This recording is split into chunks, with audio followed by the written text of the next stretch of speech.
agradezco la presencia de todos ustedes aquí. Sabíamos que Marangé no fallaría la cita con la Colombia, hermano.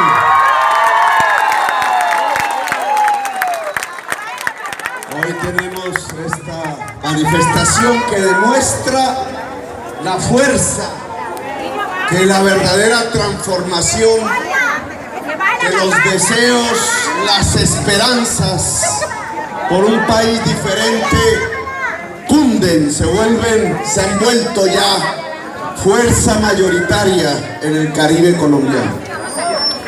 El Caribe colombiano hoy demuestra que es la vanguardia del cambio social en Colombia, que es la vanguardia y no el atraso de las transformaciones políticas, económicas que nuestra patria demanda. A veces en los discursos hablar del cambio de la historia es fácil. Una y otra vez, cualquiera, con cualquier símbolo, con cualquier tipo de biografía, con cualquier tipo de herencia política, de vivencia personal, habla fácilmente de hacer un cambio, de cambiar la historia, de transformar un país. Pero el cambio tiene que tener unos contenidos, tiene que tener unas esencias concretas que permitan verificar si de verdad lo que queremos es mantener las cosas como están o definitivamente cambiar las cosas, cambiar nuestro país. Yo quiero cambiar a Colombia.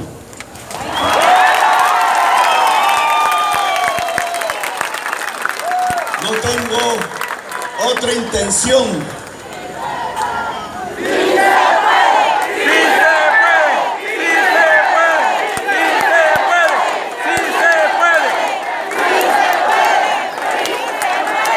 Ni he dedicado mi vida, ya a esta altura que comienza uno a mirar en las cimas de los 57 años las cosas, no he dedicado la vida a otra cosa que no sea la lucha por cambiar a Colombia. Pudimos andar otros senderos, claro. Pudimos quizás irnos del país, exiliarnos como tantos colombianos y colombianas.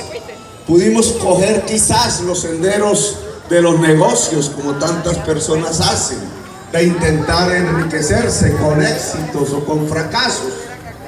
Quizás hubiéramos podido seguir el camino de la política corrupta y en vez de venir a hablar aquí en esta calle con los trabajos que significa no solamente de parte mía pararme a hablar un discurso, sino de parte de todas y todos ustedes, de gastar un tiempo de la vida para escuchar a una persona, ideas, programas, hubiéramos podido hacer algo que para algunos es mucho más sencillo: coger un bulto de billete del narcotráfico o robarse un bulto de billete del pueblo colombiano a partir de las alcaldías o del estado y venir a comprar entre las necesidades enormes de la gente su voto. Y ese camino no nos hubiera llevado indudablemente al camino de un cambio social, nos hubiera llevado a pensionarnos en el Congreso de la República, a engordar. Alguna vez dije en esta plaza que el político se distingue por su obesidad o no. Una exageración. Las condiciones físicas de las personas no determinan realmente ni su conducta ni su manera de pensar, pero quería asimilar en aquel entonces el que hay una clase política que se dedica a engordar, que se dedica a enriquecerse, que ve la política como la captura del dinero público para su peculio personal, y que la única manera para que ese tipo de políticos puedan gobernar a Colombia, puedan mantenerse en el poder, no es más que bajo el ejercicio de la compra del voto de la corrupción y de la violencia. Magangué sí que ha vivido este tipo de episodios.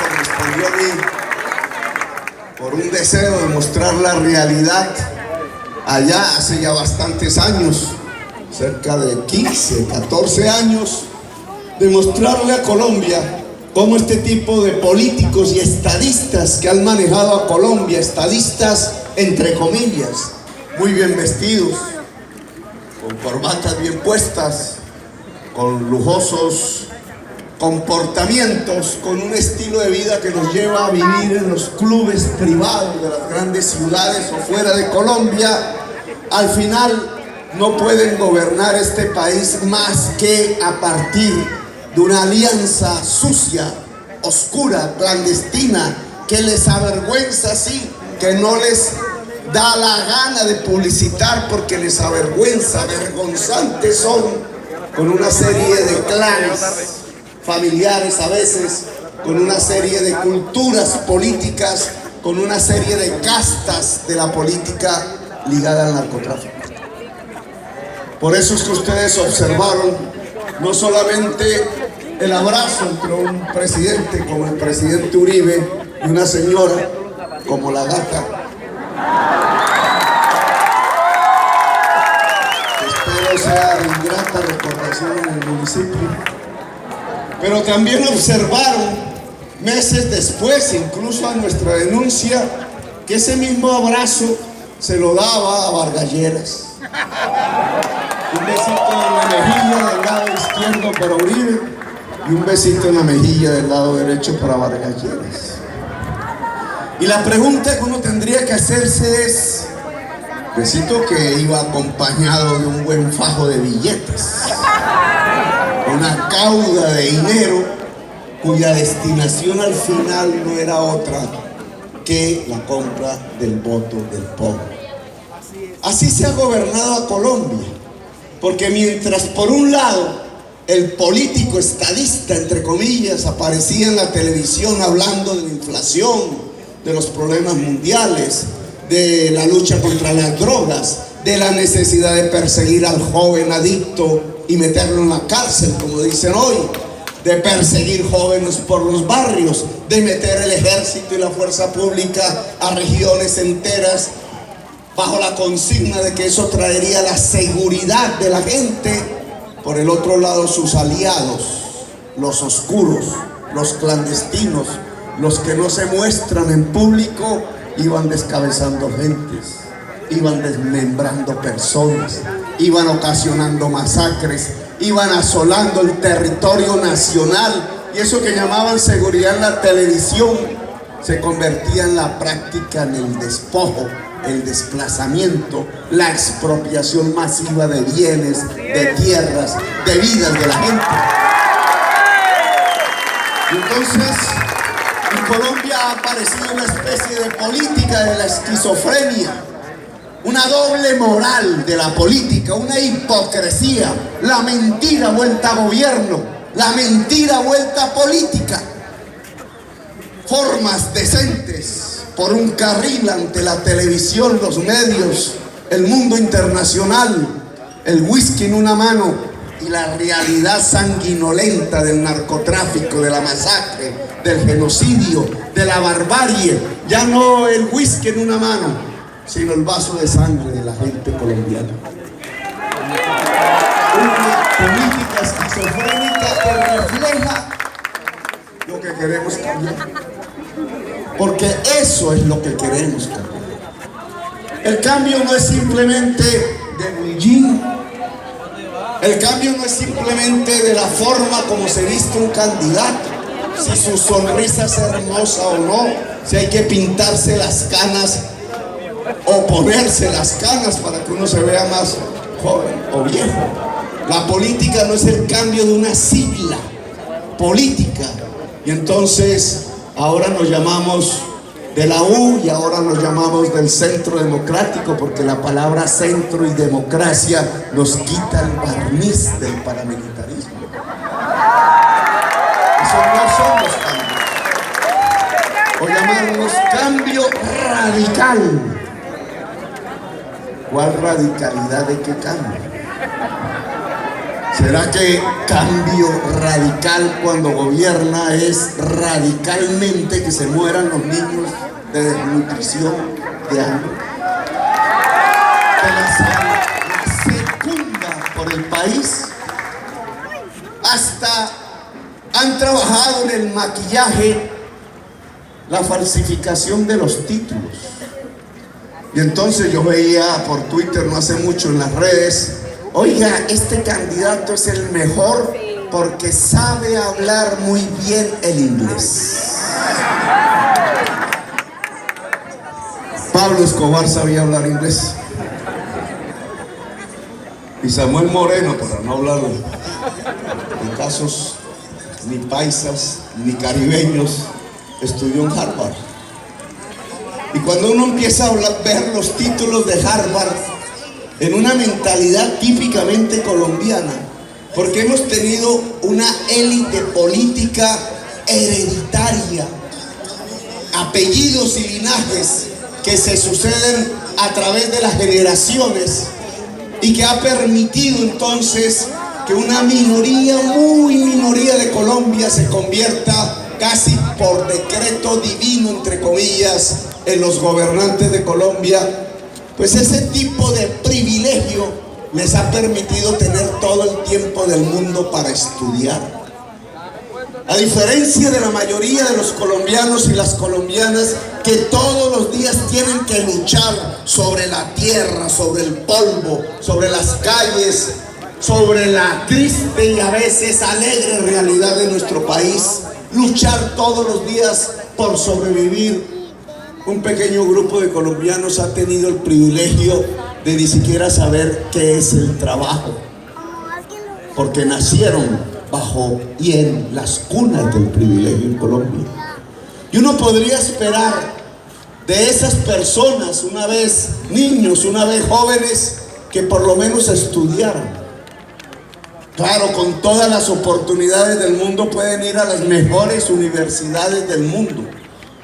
Y uno podría esperar que eso no fuese un motivo de envidia, al contrario, que esos conocimientos en las mejores universidades, en medio de una pequeña élite que se ha considerado como los monarcas, los que tienen por destino gobernar a Colombia por el linaje, por la sangre, por ser hijos de alguien que ya había gobernado a Colombia, uno tendría que esperar que por lo menos utilizaran sus tiempos libres en aprender al máximo en las mejores universidades para aplicar esos conocimientos en el buen gobierno de Colombia.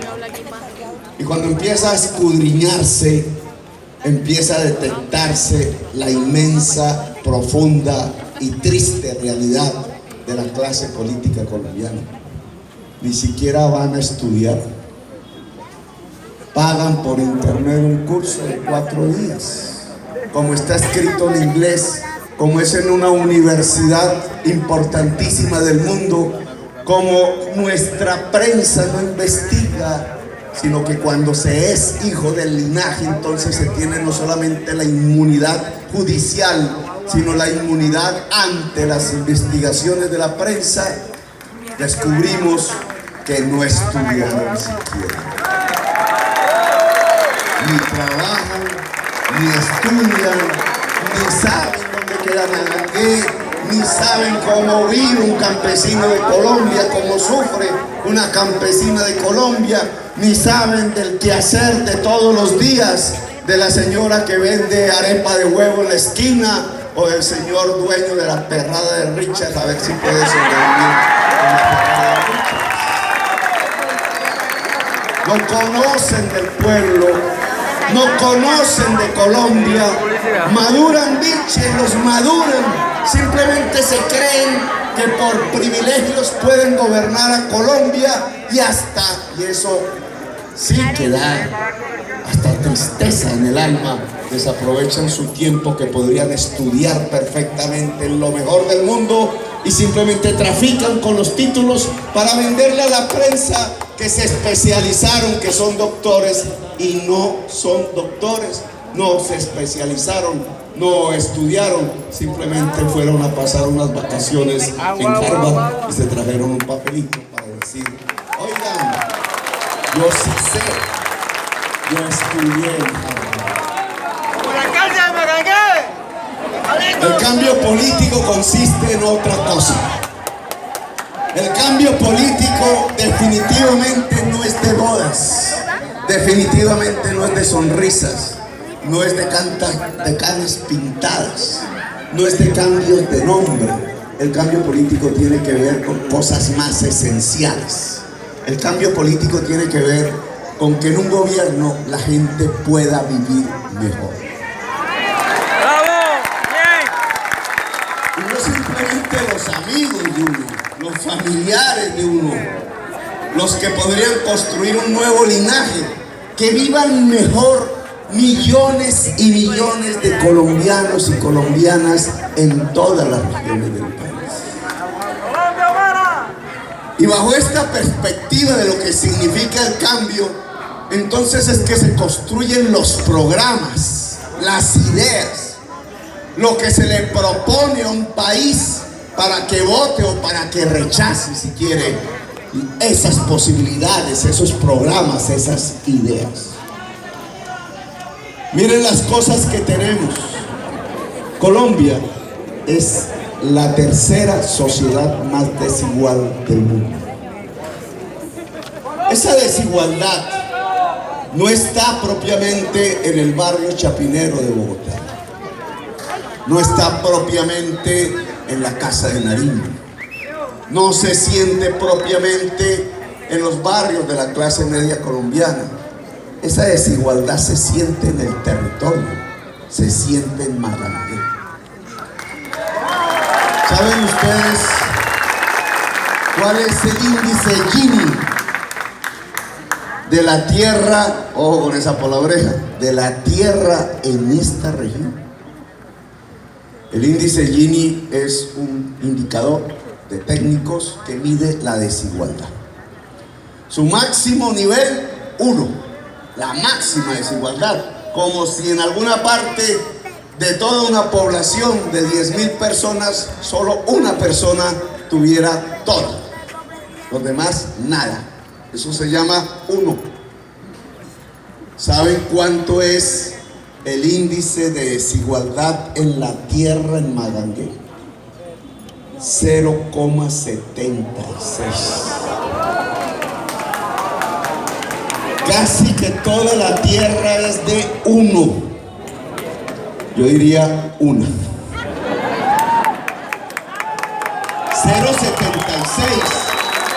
es casi la unidad, la máxima desigualdad. Esa cifra es fría, habría que compararla con otras en el mundo, con otras en Colombia. Si ustedes hicieran ese ejercicio, encontrarían que la desigualdad en relación a la tierra en Magangué es de las más altas de toda la humanidad en todo el planeta Tierra. Y claro, ya con un solo dato como este, sin hablar de más, ustedes podrían decir: ¿por qué las dificultades para tanta gente, para la mayoría de la población, de poder vivir bien, de poder vivir mejor, no en Bogotá, no en Chapinero, en nuestra propia ciudad de Magangué? Es una desigualdad bárbara, es una desigualdad feudal, anacrónica, diría yo. Es una desigualdad construida a partir de las décadas, quizás de los siglos. Quizás los historiadores nos podrían decir: eso arranca desde que los españoles llegaron aquí, señores feudales de la tierra en ese momento. Eso arranca desde que los esclavistas decidieron traer pueblos de otra parte del mundo, como África, por millones, y esclavizarlos en Colombia. Eso parte de hace 5 siglos, y es la verdad. Pero también parte del presente, parte de nuestra historia contemporánea. parte del siglo XX y parte del siglo XXI, parte del día de hoy. Esas condiciones de inmensa desigualdad social en Colombia solo ha sido posible construirlas en contra de la sociedad colombiana a partir de la violencia. Desigualdad social y violencia van de la mano.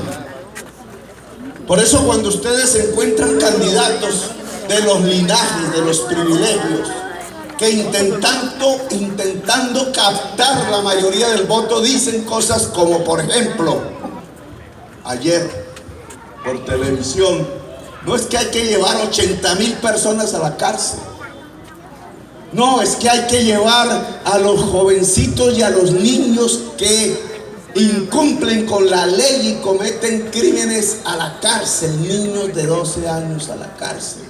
No es que se le encuentre drogas en su bolsillo porque es un consumidor en los parques de las ciudades, en cualquier lugar, solo debe tener como castigo y como lugar la cárcel. Dicen eso para ocultar otra realidad, y es que ese tipo de violencias, ese tipo de crímenes, ese tipo de escapes de nuestra juventud, esas realidades que van conduciendo a nuestra juventud a la violencia, esa realidad que como la cárcel propia, pero en toda la sociedad, va conduciendo a capas de la población a eliminarse entre sí, a hacerse daño entre sí, a rivalizar entre sí, a matarse entre sí, tiene una causa antes que no se mira, que no se discute, que se oculta, que no aparece como el principal problema de Colombia: la desigualdad social.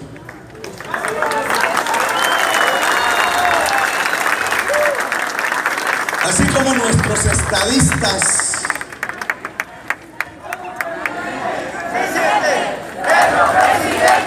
se vive, se siente, Petro presidente. Se vive, se siente, Petro presidente. Así como nuestros estadistas, entre comillas, ocultaban a su amante política, la gata, y le pagan tan mal que ya enferma, ya condenada por asesinato, ya relegada. Quizás no pagó un día de cárcel, pero la abandonan. Abandonan a su amante política, ya no se toman fotos con ellas, ya no van a visitarla en el hospital, ya no miran si se va a morir o no, ya no cuidan de ella. La abrazaban cuando ella tenía el poder de la vida de la gente, cuando tenía el poder de la tierra, cuando tenía el poder del narcotráfico. Ahora la abandonan, la dejan, la sacan, no quieren sacarse las fotos con ella, la vuelven clandestina, la amante política. Igualmente, también vuelven clandestino, ocultan, tapan la realidad de por qué se produce la violencia en Colombia, de por qué se produce esta falta de democracia, de que por qué se produce el narcotráfico, de por qué se producen juventudes enteras que terminan en el crimen y la violencia, de por qué se producen estos campos desocupados en manos de uno o de una persona. La desigualdad social. La desigualdad social es la madre de los problemas de Colombia. Allí está el origen. Que porque hay narcotráfico, porque hay una avioneta abandonada en la pista del aeropuerto pequeño de Magangué. ¿La han visto? ¿Por qué hay narcotráfico en Colombia? Por la desigualdad social. ¿Por qué en Colombia no hay democracia? ¿Por qué la gente no puede decidir sus destinos? ¿Por qué tienen que venir en las elecciones a comprarles el voto para que elijan a su propio verdugo? El que en la otra semana va a ordenar el asesinato de los hijos de quienes votaron por él. ¿Por qué en Colombia hemos tenido 60 años de violencia, pero nuestros abuelos nos dirían que esta violencia que vivimos nosotros también se vivió en la época de ellos, y nuestros bisabuelos, si estuvieran vivos, también nos dirían lo mismo, que en la época de ellos también había violencia, y que la historia de Colombia es sinónimo de una historia de las violencias permanentes, perpetuas. Porque en Colombia tenemos el 90% de la población rural sin haber terminado siquiera la primaria. ¿Y por qué en Colombia tenemos el 60% del total de la población sin haber terminado el bachillerato? Todo tiene una raíz, una causa: la desigualdad social. Y por ello, si nosotros queremos hablar de cambio, de transformación de la historia, de cambiar en realidad los rieles por donde anda nuestra Colombia, nuestra sociedad, nuestro estado, nuestros territorios, tenemos que hablar de cómo superar la desigualdad social. Y esa es la gran diferencia en esta campaña. Ninguno de nuestros competidores, llámese Duque, llámese Vargas, llámese los otros, realmente están hablando de cómo superar la desigualdad social. Es más, entre más hablan de perseguir a los jóvenes, entre más hablan de llevar la gente a la cárcel, entre más hablan de guerras, entre más hablan de hacer trizas los acuerdos de paz, entre más hablan de aniquilar las cortes de la justicia especial para la paz, entre más hablan de censurar periodistas, entre más hablan de quitarle los impuestos a los ricos para financiar el Estado con las clases medias y los pobres, entre más hablan de hacer el fracking para sacar más y más petróleo y carbón, en vez de hablar de cómo se producen los aguacates, las piñas, el café.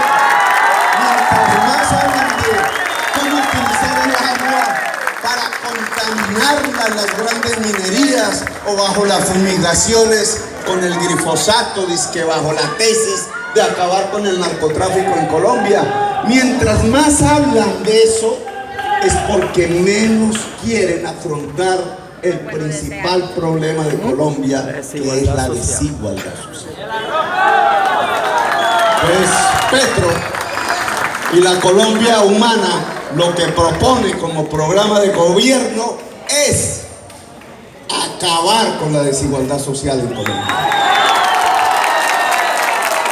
Y hay que explicar cómo, porque eso no está hablando así como así.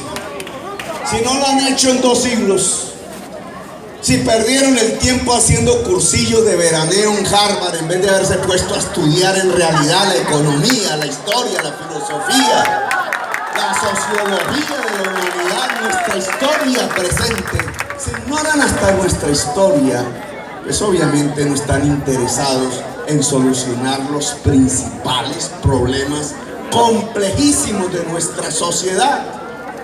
Son 2 siglos de vida republicana escapando a las soluciones. Cada vez que alguien se atrevía en tribunas, ante el pueblo, ante las multitudes, a abordar la solución de los problemas, lo mataban. Ahí está la historia de nuestra gente. Ahí está la historia del general Rafael Uribe Uribe, guerrillero, porque aquí ahora entonces dicen, es que usted fue guerrillero. Pues Rafael Uribe Uribe fue un guerrillero. Era el único senador liberal a principios de siglo.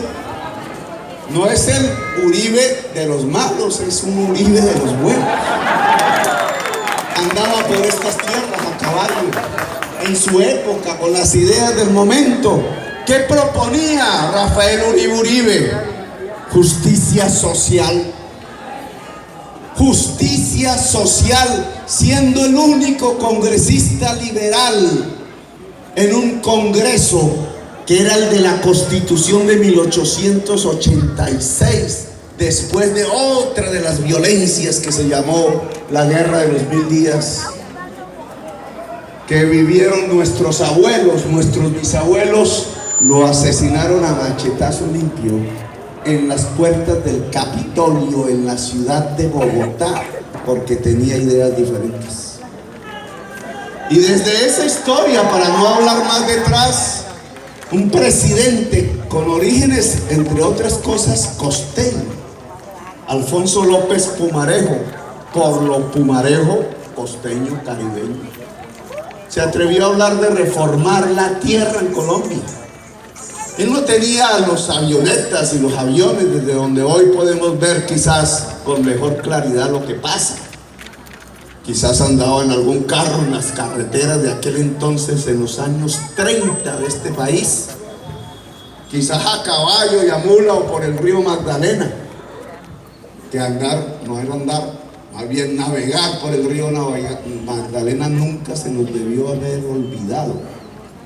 Pero él veía estos inmensos latifundios también, eran más pequeños que ahora, improductivos, sin producir matas de yuca, ni de ñame, ni plátano, ni banano, ni piñas. Y decía, hay que modernizar la tierra. Y propuso elevarle los impuestos a todo aquel que poseyera tierras en grandes cantidades, que llamó latifundios, para que obligados por el pago del impuesto llevaran su tierra a producir. Y llegó un general, le puso un cápiz en el escritorio de la oficina presidencial y lo asustó y lo hizo ir de Colombia. Y 10 años después, el que había seguido esas ideas y le proponía a los colombianos que la paz no se alcanzaría sino a partir de la justicia social, un 9 de abril que se cumple el próximo lunes. Jorge Eliezer Gaitán también lo asesinaron. Y después Jaramillo, Pardo Leal, Luis Carlos Galán, que le dijo a Colombia, oiga, pilas. 1989, pilas. La mafia se va a tomar el poder. Eso era lo que decía Galán. Pilas, colombianos, la mafia se nos va a tomar la hechura de la ley, las instituciones republicanas, los partidos políticos, el gran partido liberal, decía él, la presidencia de la república, los jueces, la justicia. Y lo mataron. De nuevo la muerte para cercenar la voz de quienes